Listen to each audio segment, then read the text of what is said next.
ერი დემოგრაფიული კოლაფსის პირობებში ცხოვრობს. როდესაც იყიდება ქართული მიწები, მიმდინარეობს ქვეყანაში უცხოთაობათა მასობრივი ჩამოსახლება. როდესაც თბილისსა და აჭარაში მეგა არაბული ქალაქები შენდება, რატომ დუმს საპატრიარქო? ამ კითხვაზე პასუხი მარტივია.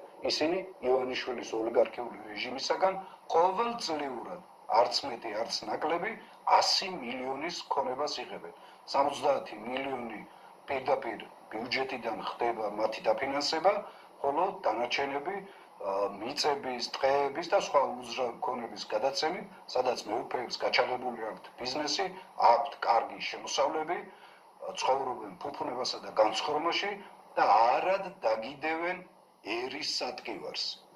იმ საცოცხლო მნიშვნელობის პრობლემებს, რომელიც დღეს ჩვენ სამშობლოს აწუხებს.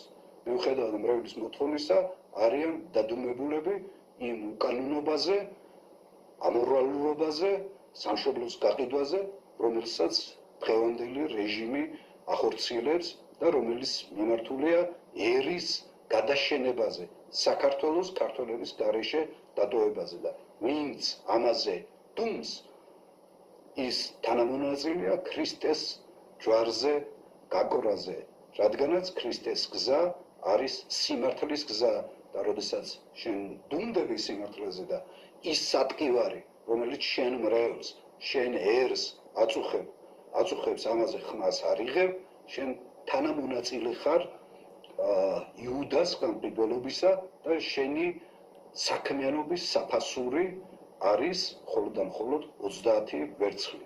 და მე დარწმუნებული ვარ, ამ სატკივარსაც დასძლევს ქართველი ერი, ის გადარჩება, ის გაიმარჯვებს და დღევანდელობაც და ისტორიაც ყველას საკადრის პასუხს გასცემს.